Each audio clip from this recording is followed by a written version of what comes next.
Hey everyone, What If Fan here, bringing you another exciting part of What If transmigrated into One Piece and became a Marine. You can find the fanfic title and the original author's name on my Patreon page. Make sure to check it out and show them some love. If you enjoy the video, don't forget to like, subscribe, and ring that notification bell so you never miss an upload. Quick update. The series What If transmigrated as a Kanto gym leader is now on hold, since we've caught up with the author. So now, I need your help picking the next project for the channel. I'm currently deciding between these three fanfics. What if Reborn in Highschool DxD as a Lucifuge? What if transmigrated to medieval Pokemon world? What if creating the strongest Strawhat crew by reading manga? Please vote in the poll and let me know which story you'd like to see next. I'll take the top pick and start working on that series next. Also check out my Patreon channel for early releases of all the series, where you can find all the series released one day ahead of YouTube. Alright, let's jump into it. Chapter 201, Blaze makes his appearance. The next day. Unlike any other day, this wasn't a peaceful one for the whole world. As the news crew delivered the newspaper, the content present in it shook the entire Grand Line and Four Seas. The title of the newspaper was Celestial Dragon Slayer.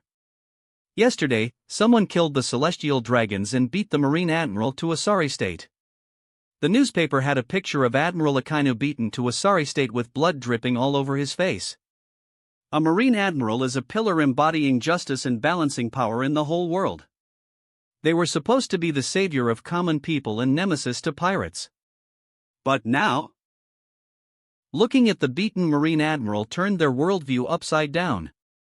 Who will save us from the criminals from now on? The common people were struck with fear and worry. To the Marines scattered across the world, they couldn't believe it when they first heard the news. When they saw the newspaper, it crushed their arrogance and their morale dropped to the bottom. A man single-handedly killed the world nobles and beat the admiral. His actions were seen as waging war against world government. But neither the world government nor the Marines can do anything to stop him. Marine headquarters. Smashing the newspaper on the table, Sengoku roared. Who is he? Just because of this act, the entire world is in chaos. I have received reports from various Marines bases over the Grand Line that criminals and pirates came out in full swing. If we don't do something, it will explode soon. Sengoku just finished the call with the 5 elders of world government. They were very unhappy with the development. They want him to capture and hang the killer who killed the celestial dragons as soon as possible. But the Marines couldn't find the person. It was as if he disappeared into thin air after beating Akainu. Furthermore, the Marines were short of manpower to put out a wide search in such a situation. Sengoku sent Borsalino and Akiji to the New World to quell the pirates' rampage. When he looked at Garp, he saw the latter picking his nose without a care in the world. Sengoku's anger flared. Throwing the newspaper at the latter, he roared. Garp, say something. What? Snapping out of nose-picking, he glared at Sengoku. What do you want me to do? I am just an old man trying to pass the age in peace. Shut up. I don't care what you think. I want you to visit Sabayati and find him. I know you can do it. Sengoku ordered, shunning Garp. At that moment, a Marine officer, sweating profusely, entered the office and spoke in a hurry. Urgent report, Sengoku-san. What is it? Sengoku asked. We have received an intelligence that Kaido is currently heading towards the headquarters. Hearing it, Sengoku narrowed his eyes and clenched his fist. Every single one of them. What do they think of Marines? Garp, this time Kaido shouldn't leave the headquarters. Did he think we are pushovers? Sengoku looked at him and said. Right now, Marines are short of manpower as out of 3 admirals 1 is injured and the other 2 are at New World to handle the situation. Kaido knew it perfectly. Entire Marineford is alerted while civilians are evacuated to a safer place. Vice admirals and rear admirals were dispatched along with countless Marines to resist Kaido. Garp stood before them all. 10 minutes passed and suddenly, everyone noticed a change in the weather and a formation of dark clouds that filled the sky. From the depth of these clouds, Kaido came into being in his dragon form. Just his arrival and movement in the air generated an intense, gusty shockwave that nearly made most of the Marines take a step or two back. Looking into the dragon's eyes, every Marine felt terror and powerlessness. As Marines, they knew if it's one-on-one, Kaido will win. On land, sea, and air, among all living things, he is a pirate who is known as the strongest creature. How are we going to confront a Yonko without any admiral present? They all thought. Kohihi, you Marines are weak as hell. You let someone unknown person bring down the admiral. It's better I completely destroy you. Heek. As soon as he hiccuped, the smell of wine permeated over and forced the Marines to cover their nose. He's drunk? Bolo breath. Fire gathered in Kaido's mouth before he breathes it out. An intense flame of high temperature blasted towards the Marineford, covering a tremendous distance within moments.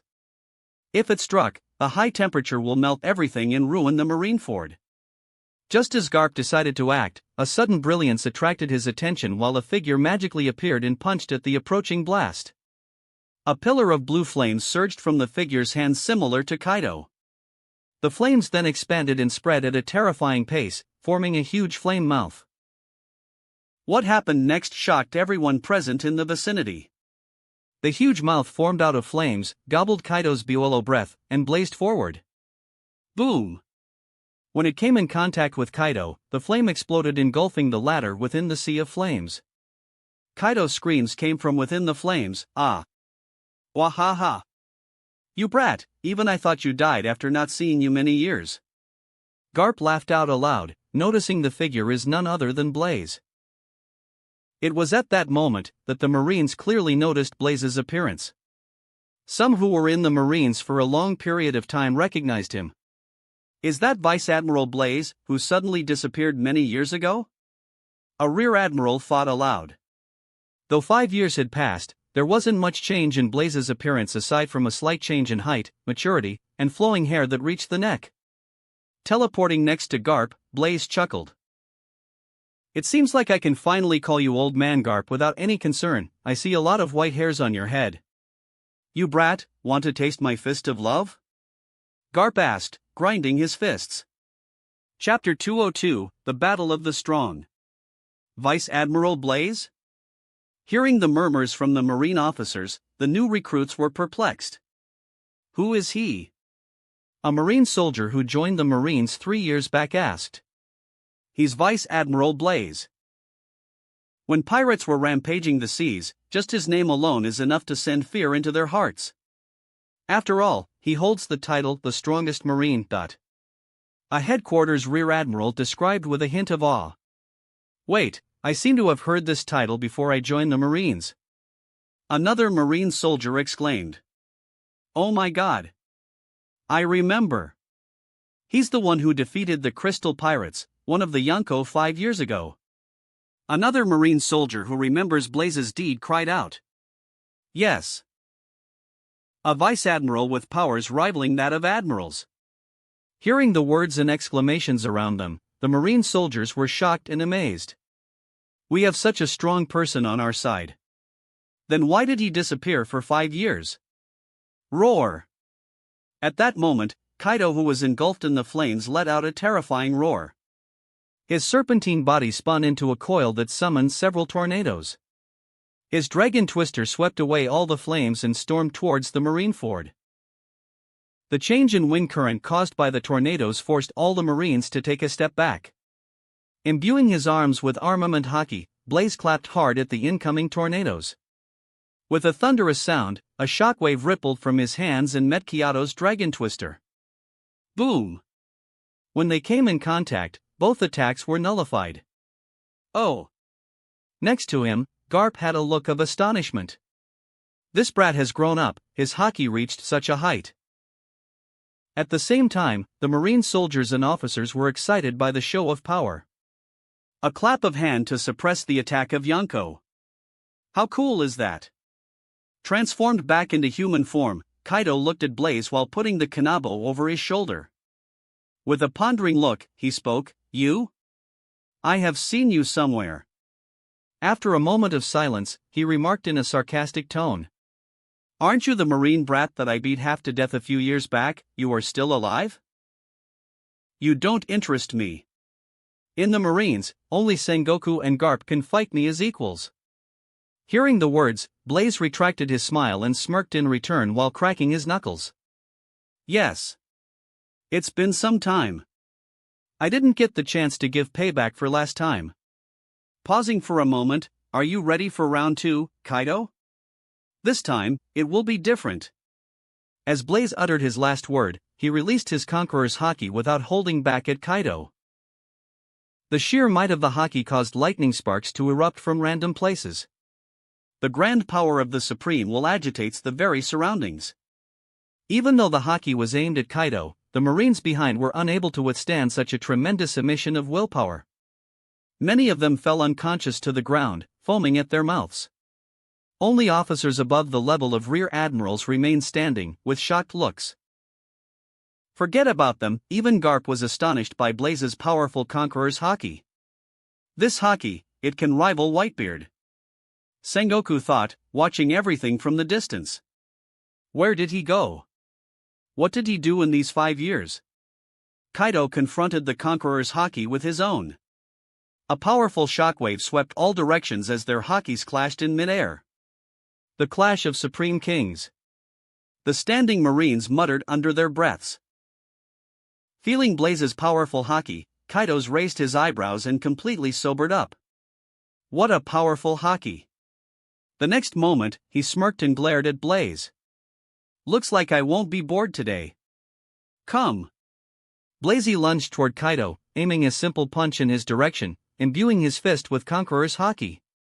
Kaido, on the other hand, also infused Haushiko haki into his kanabo. With thin streams of black lightning radiating from the weapon, he swung at Blaze. Bang! Their attacks collided in midair without any physical contact, trying to conquer the other. The collision generated a shockwave shaking the entire surroundings and Marineford. A massive rift appeared in the sky as if the heavens themselves had split. The Marine officers who were still conscious were forced to take a few steps back by the powerful shockwave. Forget about participating, we can't even observe the battle of this scale up close. Vice Admiral Doberman commented, steadying his body. Vice Admiral Blaze has grown stronger than I have met before. A Rear Admiral commented. Meanwhile, Garp silently left the area, showing no visible signs of wanting to partake in the battle. He appeared next to Sengoku, who was watching the battle from the Marineford Tower. It seems like Blaze's strength has reached the level of Yonko's. I don't know where he went and trained himself to reach such a level of haki. Sengoku stated with his arms folded. Wahaha. With him in the front, we old fellows can sit back and relax. Garp spoke, laughing in a carefree manner. Shut up, Garp. We aren't that old yet. Sengoku rebuked and thought, I don't know how the world government will react once they come to know Blaze is alive. If they act again, I won't sit back and watch. Seeing through Sengoku's inner thoughts, Garp commented nonchalantly. But Sengoku knew how solemn his friend's statement is, as he knew him very well. Don't utter such words. I won't let something like last time happen again. Garp simply snorted and watched the battle. Conquering over Kaido's haki, Blaze's punch landed squarely on his face, forcing the other party to take a few steps back. Wiping the drop of blood from the corner of his lips, Kaido grinned and joyfully commented. Not bad. It seems like I won't be bored today. Chapter 203, Forcing Kaido to Flee Marineford. Boom. Boom. Boom. Blaze and Kaido exchanged blows with one another while the thunderous lightning cracks and shockwaves terrorized the Marines present in the Marineford. Neither of them showed any weakness. At that moment, something unexpected happened. Blaze flashed before Kaido and punched him in the face with his balled fist imbued with Conqueror's haki. Bang! The straightforward punch sent Kaido flying back and crashing into one of the Marine warships. Rising to his feet, Kaido brushed the blood that dripped from the corner of his lips and laughed. Warororo! Just now, you killed my observation haki with your Conqueror's haki, right? Let's play more. Marine. Adding force to his feet, Kaido lunged at Blaze. In midair, his appearance took a drastic change as he switched to his human-beast hybrid form. Blue scales covered his arms, legs, torso, and back. 6 horns extended on his head, claws grew on his hands and feet, with a long dragon tail on his back. Kaido's human-beast form is not as colossal as his dragon form, but the pressure he induced is coercing. What kind of appearance is this? He's neither human nor beast. A marine soldier exclaimed. It's a human-beast form exclusive to Zoan users. Another marine, who knows more about Zoan, replied. Looking at Kaido's change, Blaze showed no visible change in expression. In the short exchange, he confirmed his haki is more formidable than the former. But, Kaido's exceptional physique combined with his fish fruit gives him an edge over his haki. Of course, it would be different if Blaze used his devil fruit power. His current fighting strength should be slightly above the level of Yonko and more or less equal to peak Whitebeard. But, it's not enough to overthrow the world government. Don't underestimate me, Marine. I'm Yonko Kaido. Show me everything you got, Kaido roared and leaped into the air.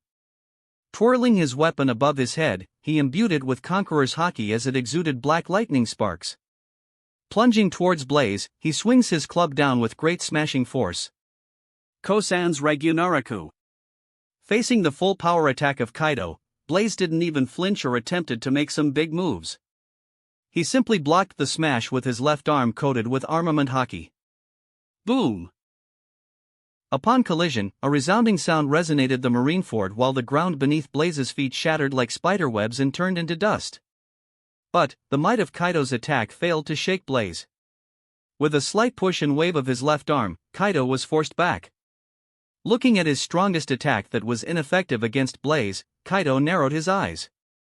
Though he looked calm on the surface, his heart was in turmoil. How can it be? He can block my Conqueror's attack with just armament haki. It's getting troublesome. He killed my observation haki with his Conquerors. It's similar to Captain Rock's and that brat Shanks. Grinning a little, Kaido looked at Blaze and spoke. I admit, you are strong. But, I become the strongest by bringing down those people who are said to be stronger than me. By defeating you, I will be stronger than before. Facing the powerful Blaze, fear didn't get into Kaido's mind but intense excitement. Only such blood-boiling battles make him feel alive in such a boring world. The Marine stood in awe, as one of the 4 emperors Kaido equally matched with Blaze. To them, it's simply unbelievable and something worth revering. As you requested earlier, I'm going to use my full strength. Are you ready to receive it? Blaze spoke and took a step forward. As he took this step, the very marine fort itself reverberated as if something is awakened. Blaze's momentum underwent a drastic turn. The solid ground cracked in his mere presence while everything else went into still mode, the sea, clouds, and even the surrounding air. Intense heat covered the area as it began to affect the very surroundings while Blaze's entire body was shrouded in golden brilliance. As he clenched his fist, the golden brilliance around him disappeared and amassed in his hand. His fist formed a spherical hollow that glowed in bluish-white with black flashes of lightning arcing around. This isn't good. Garp, who was watching the battle as a spectator while enjoying his senbei, foresaw what happens next with observation haki and took action. His figure flickered and disappeared from where he stood and appeared before the Marines. As for Sengoku, he gritted his teeth and scolded with his fist balled. He isn't holding anything back? Is he planning to destroy the Marine Fort? Sengoku too appeared next to Garp. Vice Admiral Garp. Fleet Admiral Sengoku. The Marines present were startled by the sudden appearance of 2 esteemed figures. Get back everyone, Garp shouted and forced the Marines back. Blaze's lukewarm countenance now fashioned into an intense grin. As his marine coat waved on the wind, he drew back his glowing fist till it reached his ears. With no suspense, he threw a straight punch forward at Kaido. For the onlookers, it seemed as if time slowed down in presence of such an earth-shattering attack. A compressed heat pressure released from his fist, followed by a massive boom that shook the entire Marineford and set off a heat wave that instantly melted everything in its path. Thanks to Garp and Sengoku, they stopped the heat waves from hurting the Marines. Otherwise, the consequence would have been disastrous. At the same moment, perceiving Blaze's overpowering strike, for a split second, Kaido felt something he hadn't felt in many years: fear. Something foreign to him, since he hadn't experienced such feelings for a very long time. Kaido hastily emptied the wine off his gourd and entered alcohol mode, Shiran hack. By entering this state, his haki got stronger, and his body got even bulkier. Pouring every ounce of his raw strength and Conqueror's haki, he swung his weapon with everything he got. Bang! When Kaido's strike collided against Blaze's compressed heat pressure imbued with Conqueror's haki, it couldn't hold on for a second before it got overpowered. A fist mark was imprinted on Kaido's body just below his chest region, and the same could be seen on his back. The sea region behind Kaido was vaporized while steam began to shroud the Marineford. SPHHHLT. Blood gushed from Kaido's mouth as the latter supported himself with his weapon Hasaikai. His other hand gripped the abdomen, hissing in pain. What the hell was that? Kaido asked himself. The pain he felt was unimaginable, and he could tell the attack melted his inner organ even though he protected them with haki. With just a single attack, I nearly died. Raising his head, Kaido met Blaze's stare. Chapter 204, The Return of the Strongest Marine. With blood dripping from his lips, Kaido looked past Blaze at the Marineford. After a period of silence, he transformed into his dragon form and jumped into the air, disappearing from everyone's view. Yes, Kaido decided to flee. No. He decided to retreat tactically. Aside from Blaze, Marineford still has Sengoku and Garp. Considering his deep wound and Blaze's strength, he would end up in the worst situation if he stay any longer. Watching Kaido's retreating figure, Blaze's lips curled up a little. He made no effort to stop the former from leaving, as he didn't plan to capture or deal with him. Meanwhile, countless Marines looked at the fleeing Kaido and pried and puffed chests. Why wouldn't they? They repelled and chased away one of the four emperors of the sea, Kaido of the Beasts. As Blaze bested Kaido, the long-lost system notification rang in his mind. Achievement complete, defeated the Yonko, Kaido. Reward, plus 1.0 Constitution, plus 1.0 Devil Fruit, plus 1.0 Haki, plus 1.0 free attribute point. I am getting the attribute points after a long time. Blaze mused and summoned the status panel. Name, Blaze Hunt. Occupation, Marine. Constitution, 77.879. Devil Fruit, 75.476.6. Haki, 80.181.1. Free attribute point, 4.55.5. Aside from the single point increase rewarded by the system, his attributes rose by another 0.1 or 0.2 points thanks to his fight against Kaido. According to the achievement points mentioned by the system, he should have received 2 attribute points in each attribute for defeating the Yonko, but he didn't because he hadn't defeated the entire Yonko crew. Fleet Admiral Office. Though it's been 5 years, Blaze looked the same in appearance with a more refined temperament and spirit. Feeling the powerful haki emanating from him, Sengoku sighed. He doesn't know what's going to happen next and how the world government is going to react. It's going to be a pain in the ass. Sengoku rubbed his temple and thought. Brat, are you trying to show off your haki to us? Restrain it or I will help you in doing so. Garp balled his fist and spoke. Well, you can't blame me for being strong. Uttering some arrogant words, Blaze kept his haki in check. It's good that you came back, but what's your next plan? Sengoku asked. Before Blaze could answer, he continued, I know you want to rejoin the Marines, but I don't think the world government will agree. Everything that happened has happened. You can't change everything as a single being. Sengoku's words held deep meaning. In fact, Blaze was surprised the former would speak such profound words, as he always thought the other party is entirely devoted to world government. Blaze knew it would be difficult to separate Marines from world government power, but after hearing Sengoku's words, he realized something. In the end, everything comes to a single path. If you want to free the Marines, you have to dethrone the world government. His thoughts were interrupted by the sudden ringing sound of Sengoku's Den Den Mushi. Room of Authority, Pangea Castle. As Blaze fought Kaido, the intelligence of his return soon reached the ears of the five elders. He returned, as we thought. The bald elder with glasses spoke. "MN. It's indeed troublesome. Considering his strength, we need to handle him properly." The tall and thin bearded elder with long white hair voiced his thoughts. As a matter of fact, after Blaze's disappearance, they assigned a separate cipher pole unit to search his whereabouts. But, the search yielded no results with no information. After 5 years, just when they thought Blaze isn't coming back, he returned. We can't take any rash decision in his case. It's better we ask Ansama's thoughts before deciding anything. The youngest-looking elder spoke. Okay. Let's do it. After discussion, they decided to seek advice from him, the ruler of the world. Fleet Admiral Office. Sengoku ended his call with a serious and bewildered countenance. Noticing his friend's look, Garp asked, "I know it's them. What did they tell?" Blaze also gave an inquisitive gaze. Well, the five elders have no opinion on Blaze rejoining as vice admiral, but the admiral position is out of reach for him. Sengoku replied. Interesting, haha. Blaze commented and laughed aloud. Considering their reaction, it seems they see me as no threat and someone that can be eliminated anytime. Since there's no issue, I see no problem, Garp spoke. Sengoku nodded and expressed. You can join from tomorrow.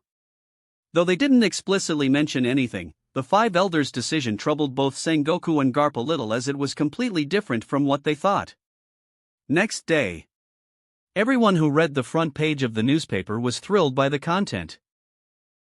With the title, The Return of the Strongest Marine, the portrait of Blaze and Kaido's fight was illustrated for half a page. The only thing skipped in the news was Kaido's defeat by Blaze's hand. Naturally, the world government made the news coup skip this part, as it will boost Blaze's prestige. The lost memories of Blaze's deeds began to resurface in everyone's mind. The pirates who knew of his heroic battles and strength began to fear for their future. Whitebeard and Big Mom crew thought nothing of this news when they heard about Blaze's return, but the same couldn't be said about Shanks. What do you think? Ben Beckman threw the newspaper to Shanks. When the latter read the news, he squinted his eyes.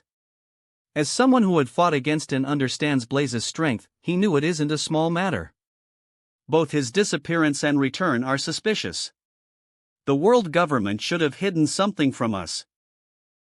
Ben Beckman expressed his thought. I have a feeling that we will meet soon. Shanks chuckled and remembered the promise they once made. The next time they meet, they would battle for real. Chapter 205, Meeting Regis and Kuina again. Next day. The news of Blaze rejoining the rank of vice admiral position made the Marines jump for joy, while it frightened the pirates who understands his true strength. On board the ship assigned to him, Blaze relaxed in a lounge chair specially prepared by Regis. In front of him stood Regis and Kuina, who rushed to Marineford overnight after hearing his return.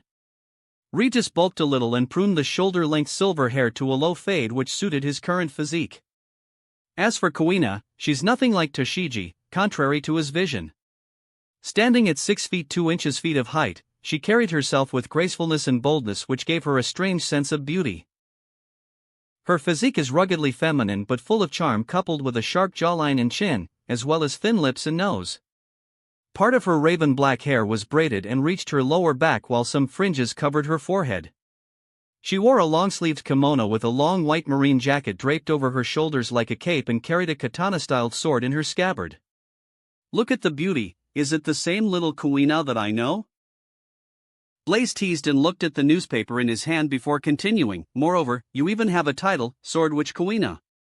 Hearing his tease and praise, Kuina blushed in embarrassment while Regis laughed. How did you guys fare in my absence? Blaze asked, putting the jokes aside. Everything was good. I have been promoted to the rear admiral level and have my own crew and ship. Kuina's been at my side the whole time. Once, she went to the training camp to learn hockey skills and stayed there for around 6 months. Regis replied. "MN, good." Blaze nonchalantly responded. But the next moment, an invisible force smashed Regis squarely in the jaw and sent him flying in the air. It happened to Kuina, but the latter parried the invisible attack with a quick draw of her sword, thanks to her exceptional observation hockey and hard training. Regis's figure smashed into the ship's side. He rose to his feet in no time as Blaze's strike carried no force, but Regis couldn't hide the embarrassment and shame present on his face. He knew he'd failed Blaze-san's trust. It has been 3 years since he practiced his skills as he was just enjoying his days as Rear Admiral without doing anything. With head down, Regis stood silent. Stretching his body to the limit until it released loud cracks, Blaze stood up from his seat and faced Regis. "Look at me." When Regis's eyes met Blaze, he felt a mountain of pressure pressing upon him. As Blaze took a step toward him, the coercion multiplied tenfold. The overwhelming might generates web-like cracks on the ship floors that stretched to the main mast. Without being able to struggle, Regis's knees hit the ground. Looking at the expanding blue sea, Blaze uttered, "I can accept people who are weak, but I have no use for people who are undetermined and lazy even if they are strong. You can leave." Hearing his words, Regis froze for a second before his head loudly hit the ground while tears flowed from his eyes. "Blaze-san, forgive me. It's not I am lazy and undetermined, it's just I lost my motivation to get strong after your disappearance. Please give me another chance, I will." "Okay. Get up." Blaze changed the subject so that Regis can relax. "Where's Rosinante?" Rosinante was transferred and working in headquarters, by Fleet Admiral Sengoku's side. "Probably he's not in headquarters, otherwise, he would have rushed to meet you," Regis responded. Nodding his head, Blaze looked at Kuina. "I'm surprised, Kuina. I can feel your spirit, you have improved so much in the short 5 years." "My strength is nowhere near enough to become the strongest swordsman in the world," Kuina replied in a determined tone while gripping the hilt of her sword. "Don't push yourself. Blind sword swings won't make you a better swordsman. Experience the battle and enjoy the process, it's what makes you strong," Blaze advised and noticed Kuina's sword. "Show me your sword."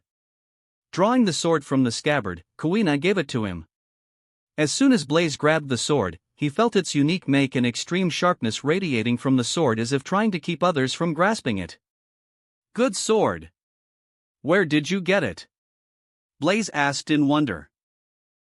"She used all her merit points and mine as well as a devil fruit to exchange it from the Marine Exchange Department.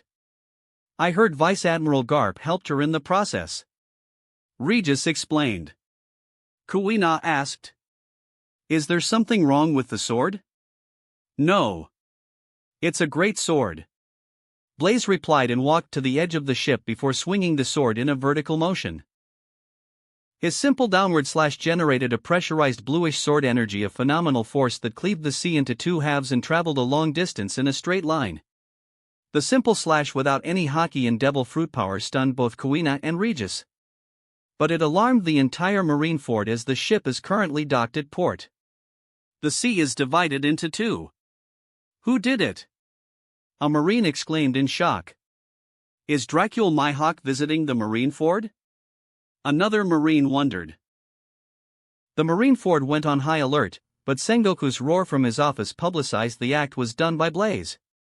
Without caring about the commotion caused by his simple attack, Blaze commented, "The sword is a little short from transforming into a black blade."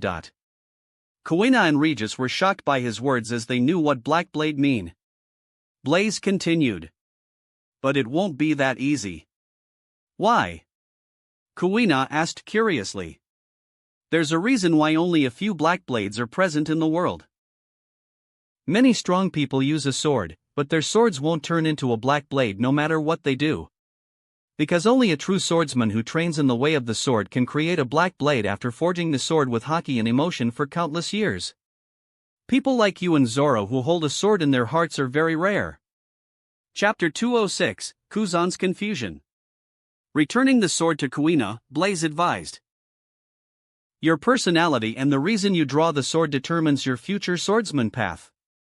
Sliding the sword back to the scabbard, Kuina glanced at Blaze and spoke, remembering what happened 5 years before. Though I'm not the strongest, I won't be a burden to you with my current strength. Blaze approached Kuina and rubbed her head. Even if I am not by your side, nothing would threaten your life. I made sure of that. It's the same for everyone I care about. Besides, I am stronger than before. Even if it's world government, I have a certain level of confidence. Kuina pouted a little and readjusted her hair, paying attention to his words. On the side, Regis chuckled a little seeing the always tough and expressionless Kuina showing such expression. Turning to Regis, Blaze asked, "Is everything ready? Are we ready to set sail?" Regis replied, "We are currently replenishing the supplies on board. Once done, we can set off to the new world." MN. It's been years since I visited the new world, Blaze reminisced. There should be a lot of changes. Yes, Blaze-san.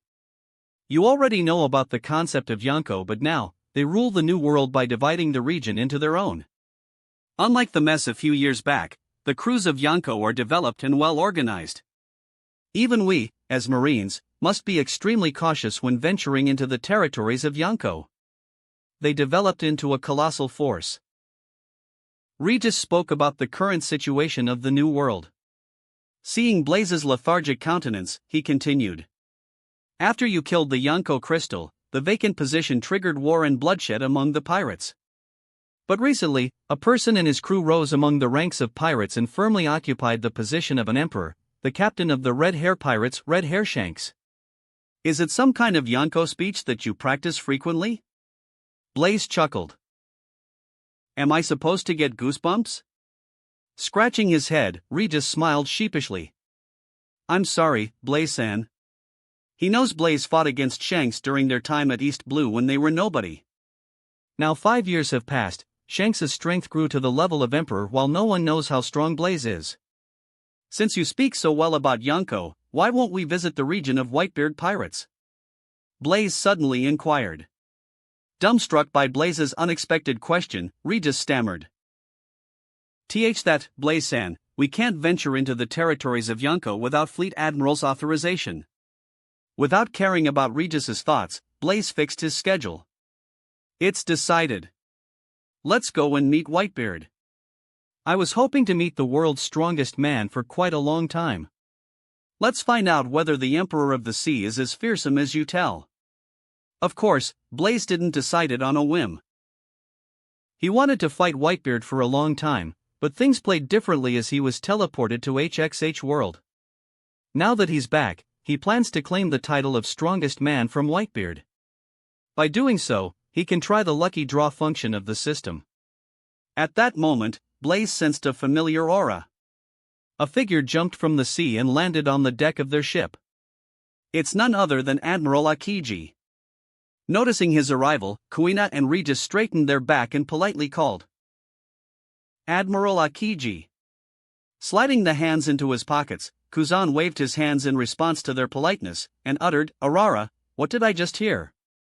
Kuzan, long time no see. Sensing the other party's vigorous haki, Blaze commented. Your current strength finally befits your admiral title. It seems I was weak before, at least, in your eyes. Kuzan asked lazily. Well, I can't admit that myself, right? Blaze chuckled. I was surprised when I heard about your disappearance and also your return, of course. What happened? I wanted to hear the answer from you. Kuzan asked in a rare serious tone. As an admiral, he learned about the fight between world government forces and Blaze atop the Red Line. He even went to see the trail of destruction caused by Blaze. As for the reason, the world government didn't provide any clear explanation. They just brushed it off and hid everything. Truth? Blaze asked. Kuzan nodded. Blaze narrated what happened that day without hiding anything except the fact that he was teleported to HXH World by the system. Seeing the two discussing a rather serious topic, Kuina and Regis excused themselves and went to carry out their work. Hearing the truth from Blaze, Kuzan took a deep breath and was completely lost in thought. His heart was confused and began to question the very marine system. Don't think deeply, your position is different from mine. Blaze clarified. Kuzan shook his head. How is it different? What if one day I take the same decision as you and stand opposite the world government? Will they go to any extent to eradicate me as well? Blaze spoke. Well, that's a possibility. But, considering your service, strength, and personality, they won't resort to extreme actions. Because you are lazy. Kuzan sighed and dismissed the outrageous thoughts. Arara, what am I thinking? I am not you, I shouldn't bother myself with such thoughts. Ha, that's the Kuzan I know. Blaze laughed and put his arm around Kuzan's shoulder. Forget about these things. Let's go and have some wine since we are meeting after such a long time. I don't have time. Come on, you are the Admiral. Chapter 207, Future Plans. Blaze sat up from his bed, pulling himself from slumber. The slight headache due to overdrinking and the persistent wobble of the ship annoyed him to the core, flaring up his mood. Slowly, he approached the door of the cabin and made his way to the upper deck via a stairway. Upon reaching the deck, he noticed the Marines on the ship were busy, running here and there. And he found the reason for the wobbling of the ship: the weather of the New World. Huge ice crystals fell from the sky like raindrops, it's just the size of each one bigger than their Navy ship. What the F***ck is going on? Blaze asked, finding Regis and Kuina. The weather and ice fall irritated him. Sorry, Blaze-san. We suddenly encountered a storm and entered the region of the icefall. Regis replied. Since this kind of situation is common in New World, Regis, Kuina and other Marine soldiers on the ship were pretty calm. Blaze waved his hand and commanded by rubbing his temple. Make it stop.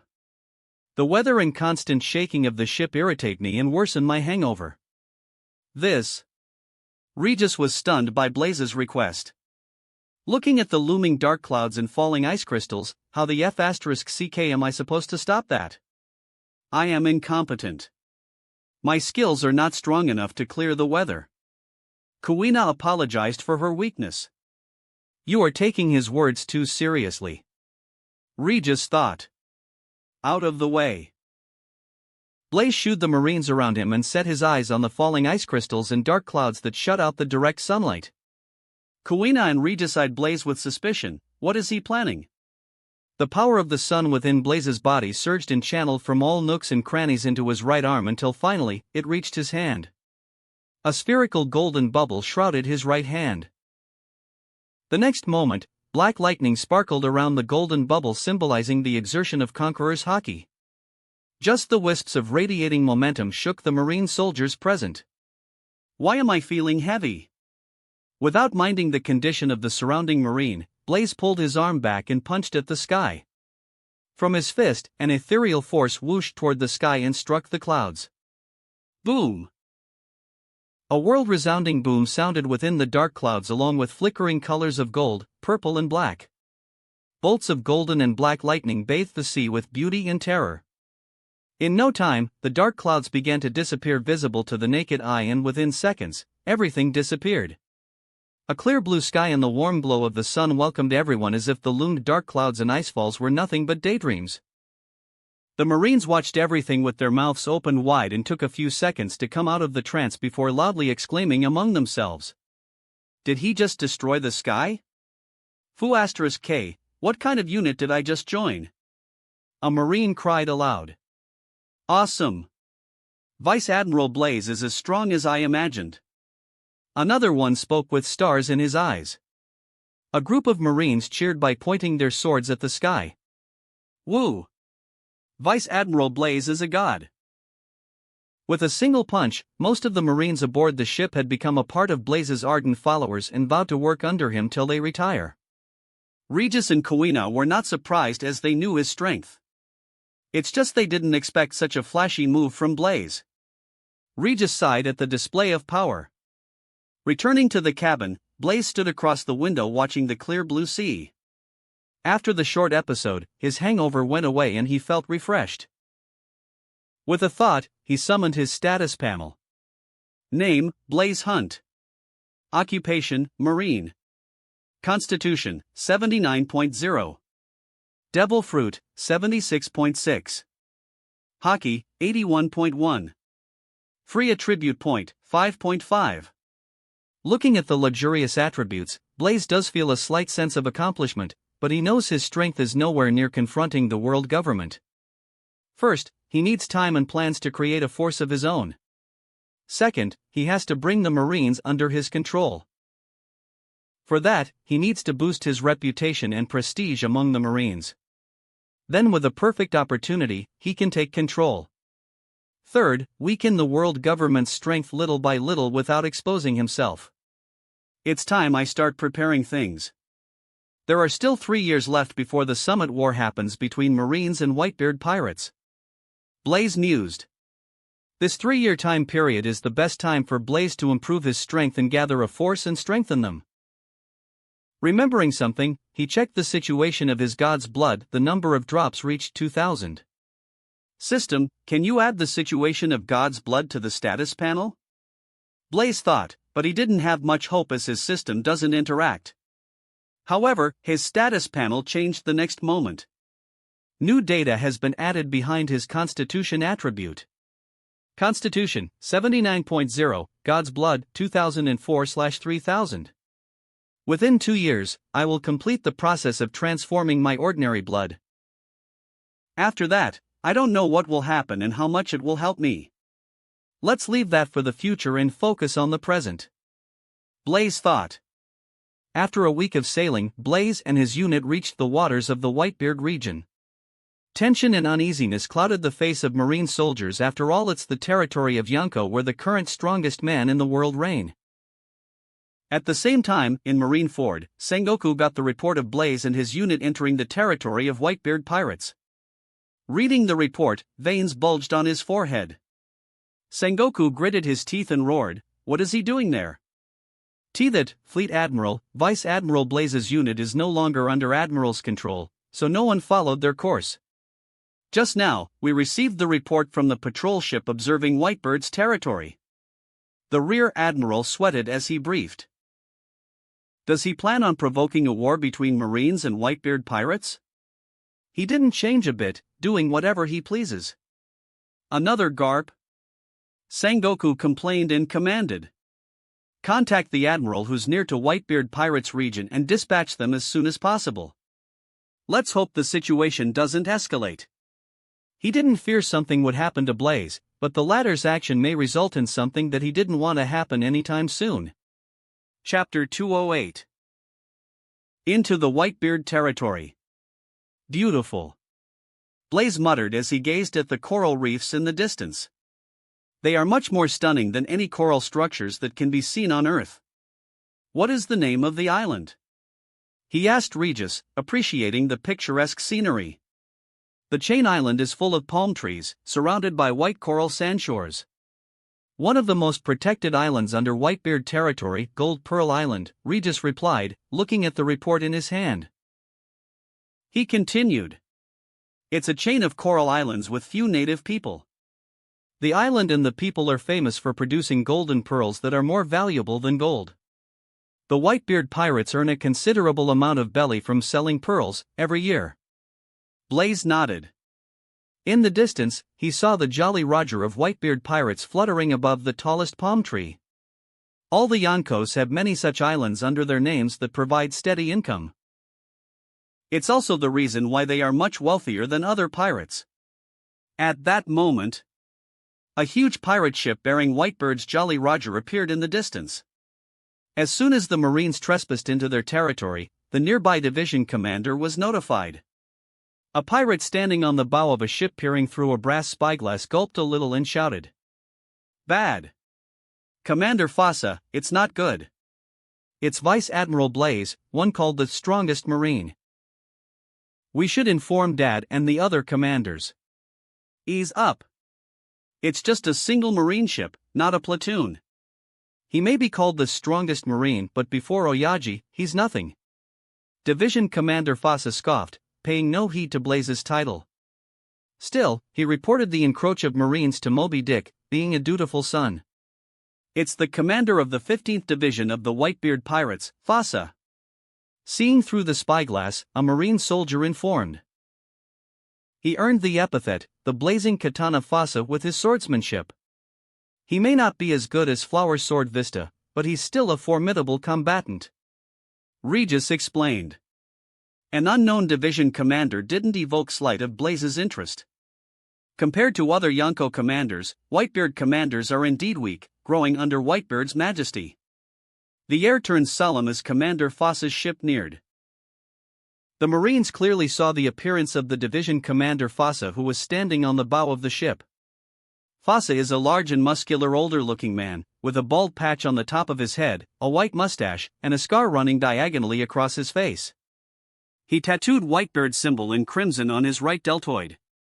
He sported an open dark blue sleeveless jacket with loose light brown pants tucked inside his boots.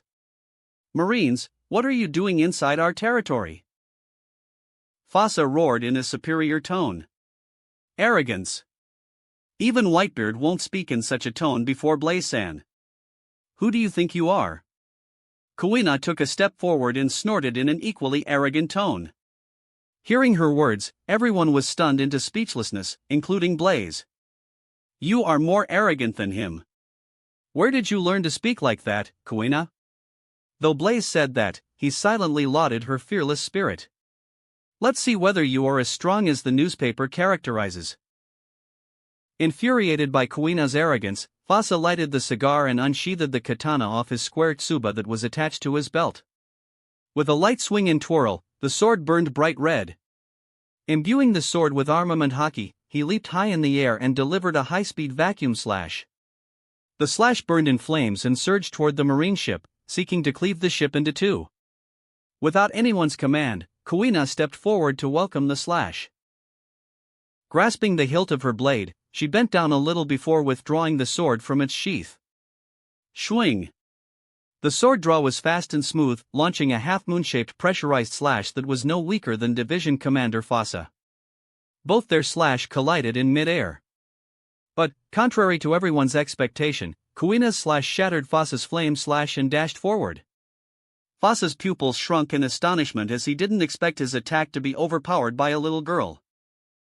Reacting quickly, he deflected the air slash with his katana. Sheathing the katana back into her scabbard, Kuina jumped from the ship and landed on the sea. As her feet touched the seawater, it crystallized everything within a 500-meter radius. "Oh!" Blaze's eyes brightened, seeing her display of Devil Fruit ability. Aside from Devil Fruit Awakening, her fruit ability is nearly as good as the previous fruit user Crystal. Once she awakens the crystal fruit, her strength will skyrocket. "You are not strong enough to let Blaze-san take action. Let me witness the majesty of the Whitebeard Pirates?" She boldly challenged the pirate. With her marine coat fluttering in the air, the marine soldiers behind her sensed a heroic aura exuded by Kuina. It boosted their morale and eased their nervousness about facing the Yonko group. The Whitebeard pirates on board the ship were enraged by Kuina's arrogance. In a sense, it directly challenges the strength of Whitebeard himself. Some of the pirates, who revere Whitebeard as God and the only family, were ready to jump off the ship and deal with Kuina themselves. But, Division Commander Fasa stopped them. "Since the enemy is a single person, I will go." He noticed the Marines before him were completely different from the usual ones they face. Even though they encroached on their territory, they didn't fire their cannon blindly and wantonly destroy the surrounding. From this, it can be inferred they didn't come causing trouble. "I need to find their purpose before others arrive." Thinking to this point, Fasa jumped off the ship and faced Kuina. As a commander of Whitebeard pirates, he has some character. Blaze thought. "Division Commander Fasa, show the Marine girl what we Whitebeard pirates are truly capable of." "Yeah!" The pirates screamed and pounded the ship's surface. "Who do you think will win?" Blaze asked. With outstanding swordsmanship, powerful Devil Fruit ability, and hockey mastery, Kuina excels in everything. "I don't think this division commander is her match." Of course, against their top division commanders, it would be a different result. Regis voiced his opinion, aware of Kuina's strength. Chapter 209, Arrival of Whitebeard. Division Commander Fasa and Kuina stood facing each other on a crystal top, amidst an overly enthusiastic and boisterous crowd.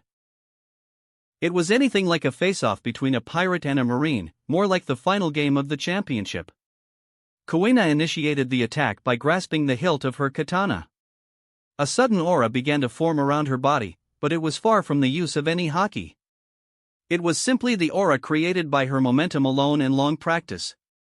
It was more like an illusion, but in a way, it represents the extension of one's spirit. In a second, the aura morphed into a translucent white dragon figure, exuding a holy aura of purity and sovereignty. The pirates and marines alike were amazed by the dragon figure. Oh! Blaze narrowed his eyes. The stunt was similar to Zoro's nine-sword style, a three-headed, six-armed silhouette that resembled mythological Azura. The crystal ground beneath Kuina deformed in pressure as she charged forth. Itoryu, White Dragon's roar. Kuina roared. Sword drawn from the sheath. The white dragon roared at the sky and transformed into a vibrant glow before dashing toward Fasa, the commander of the 15th Division. Facing the attack, Fasa didn't dare underestimate it as he tensed his legs in preparation and gripped the flaming sword with both hands. Concentrating the strength into his hands, he waited for Kuina's attack to reach him. As the attack neared, he blocked the slash by coating his sword with armament haki. Clatter! Upon collision, the crystal ground below Fasa burst as he exerted strength on his legs for better balance. Alas, it was for naught. The power behind the slash forced him to leap back and skid on the crystal surface for a few meters before stabilizing his figure. Such power, she's more or less equal in strength to me except for physique. Besides, she possesses devil fruit power. And, it bothers me she isn't the one in command. Thinking through, Fasa peeked at the marines from the corners of his eyes. Are they targeting Oyaji? At that moment, Kuina attacked again without giving the other party room to breathe. The ensuing battle was fierce. Every clash showcased the supernatural power of the New World, and the close area between Kuina and Fasa began to shatter as a result of their strength. The ground began to crumble beneath them, and the clashing of blades generated flickers of lightning that menaced the very atmosphere. The Whitebeard pirates were confident in their commander, but after a few minutes into the battle, they hushed and looked at one another in astonishment. She isn't your ordinary marine girl, she can fight on par with Commander Fasa? If she's this strong, then what about Vice Admiral Blaze, who's called the strongest marine? I'm afraid we don't stand a chance against him. Don't worry. The arrival of marines has been notified to the main ship, the others will arrive soon. A pirate comforted himself and others around him. The battle continued for another hour, and both combatants no longer fought at full strength. They need to recuperate the exhausted physical strength and haki. At that moment, there was a sudden change in the calm sea as waves began to appear with much vigor as if they are welcoming the Emperor. He's coming. Blaze muttered and looked far west. Blaze-san, don't overdo it. If things get out of hand, Fleet Admiral Sengoku's wrath will probably burn me alive. Regis reminded in a helpless tone. Seeing Blaze's unconcerned look, Regis smiled helplessly. It looks like I can't escape from the scolding. In no time, an awe-inspiring huge wave moved towards them. Unlike the Whitebeard pirates, the marines on board were scared out of their wits seeing the huge wave crashing toward them. But Blaze's calm and confident demeanor soothed their wildly beating hearts. It gave them the courage to stand and confront the enemy. As the colossal wave neared, it began to disperse and revealed the grand ship of the Whitebeard pirates, Moby Dick. On the deck, the division commanders stood around with Whitebeard at the center. It's Oyaji and others. Thank God. The pirates of the 15th Division breathed a sigh of relief. They were afraid Division Commander Fasa would lose to the Marine Girl. Fasa and Kuina also stopped their battle. Kuina returned to Blaze's side while Fasa fell back to his ship. Facing the legendary figure, Blaze was a little emotional. He respects Whitebeard for his character and courage, but he recognizes his strength the most. I was beginning to wonder if you would bother showing up at all, Whitebeard, Blaze spoke, his voice seemingly resonating from the sky. Using Conqueror's Haki to transmit the sound, impacted the Whitebeard pirates as the voice sounded directly in their ears with powerful vigor and haki. Weird, the words directly sounded in my ears. Is it my illusion? A pirate cried, checking his ears. It's not just you. It happened to everyone. My ears hurt a bit. Is it devil fruit power? Using Conqueror's Haki to transmit the sound. He's no ordinary person. Marco first glanced at Blaze and then at Whitebeard in worry. He knows Whitebeard's condition better than anyone. The latter's not in his prime as his health is worsening due to the disease. If Marines find this, it will bring trouble. If it's any other Marine, he's confident in driving them out, but against strong people of Admiral level and above, the Whitebeard pirates can only rely on their captain, Whitebeard. Golalala. When I heard Marines came into the territory, I thought it was Garp or some Marine Admiral. I didn't expect it was you. I have been watching you for a long time, brat. Whitebeard laughed. It's a pity a man with such vigorous haki as yours joined the Marines. Anyway, you better have a valid reason to intrude into our territory, or you and your unit won't go back in one piece. Saying this, Whitebeard slammed his Naginata into the deck, erupting with overpowering Conqueror's Haki. Chapter 210, Whitebeard. The Conqueror's Haki of the world's strongest man is no joke. As soon as Whitebeard unleashed it, everything came to a standstill for a second before his haki showed its true might. It affected the very nature itself. The crystallized sea surface shattered into millions of pieces while the sea billowed, swaying the ship from side to side. The world lost its color as the sky darkened with cumulonimbus clouds. It's the strongest and most overpowering haki that Blaze has ever seen. It was tempered and polished by battling top powerhouses of the world. Facing such an overbearing momentum, the Marines lost all the colors on their face as sweat drenched their forehead. If not for Blaze, they might have passed out in the first second. On the other hand, Regis struggled to remain on his feet as Blaze didn't shield him from the haki. Meanwhile, Kuina fared better as her ambition to become the world's strongest swordswoman didn't let her submit to Whitebeard's haki. The arrogance of the world's strongest man. His haki is something else. Even some vice admirals won't be able to hold their senses against this level of haki. Regis uttered, wiping the sweat off his forehead. Kuina gripped her sword in longing. This is the haki of world's strongest man. Blaze's black hair fluttered against the wind along with his white marine cape. To a person of his level, the intimidation power of haki of Supreme King is nothing but a grandstand. Blaze grinned as his Conqueror's haki burst out and openly collided against Whitebeard. Unlike Whitebeard's, his haki is natural and dominating. The clash of Supreme Kings affected everything in the surroundings while crackling torrents of black and red energy rose to the sky and sealed the air. The clash generated a massive shockwave that pushed and ravaged everything in the way. Just from the collision of willpower, a massive rift formed in the sky as if the heavens split. Such powerful haki, it's no worse than Oyaji. Commander of the 3rd Division, Diamond Jozu commented with his hands folded. The title Strongest Marine befits him. Marco voiced his thought. The pirates on board Moby Dick are amazed by Blaze's show of haki as only a few could stand face to face against their father. Though they heard of Blaze's name before, it's just that. Just a few seconds into the clash, Blaze found Whitebeard's haki getting weaker as time passed. Aside from him, no one could notice it. Looking at the towering man, the person he admires, Blaze felt pity. The strongest man in the world isn't in his prime anymore. It would be a miracle if Whitebeard battled with 50% of his strength. Thinking through, Blaze abruptly cut off his Conqueror's haki. Noticing this, Whitebeard muttered inwardly, "Attaboy," and smirked, "Golalala. Brat, you are interesting. At least, you aren't like other Marines that I find sickening."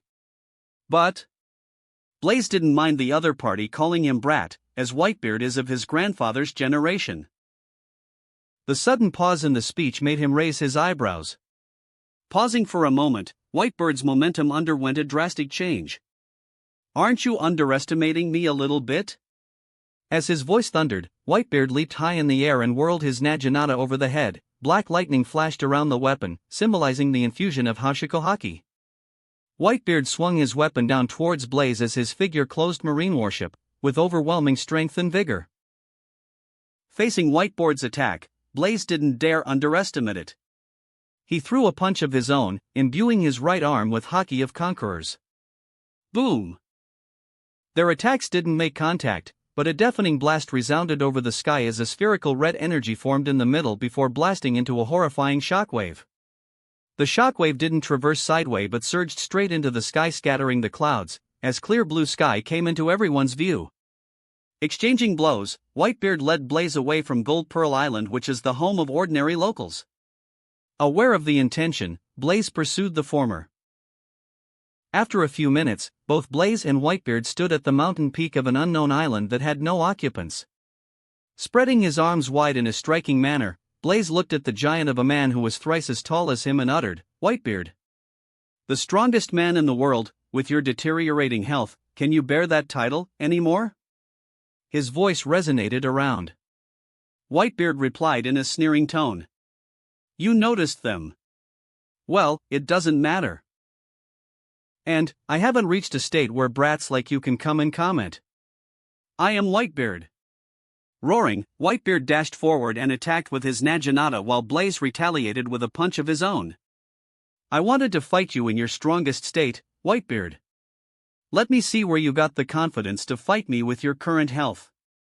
Saying this, Blaze burst with full strength. At that same moment, Marine Warship and Moby Dick followed the two and anchored their ship a little away from the island, as they know what the clash between such figures would do. At that moment, the pirates and Marines noticed the marine beings swimming away from the island. From the distance, they also noticed the birds on the island fly away in panic. "It's like that time, when we met Roger Pirates." Marco spoke, thinking back to the past. "Yeah. It was a wonderful time. We were young and wild back then, guarded by Oyaji from all sorts of trouble." Diamond Jozu chuckled. The contact between Blaze and Whitebeard alarmed Marines and world government alike.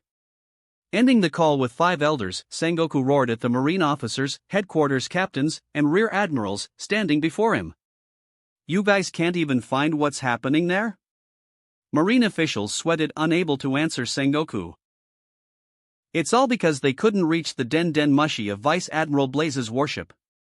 We informed Admiral Kazara, who was close to the Whitebeard territory. We will soon receive the update." A rear admiral briefed. That wraps up this part of What If Transmigrated into One Piece and became a Marine.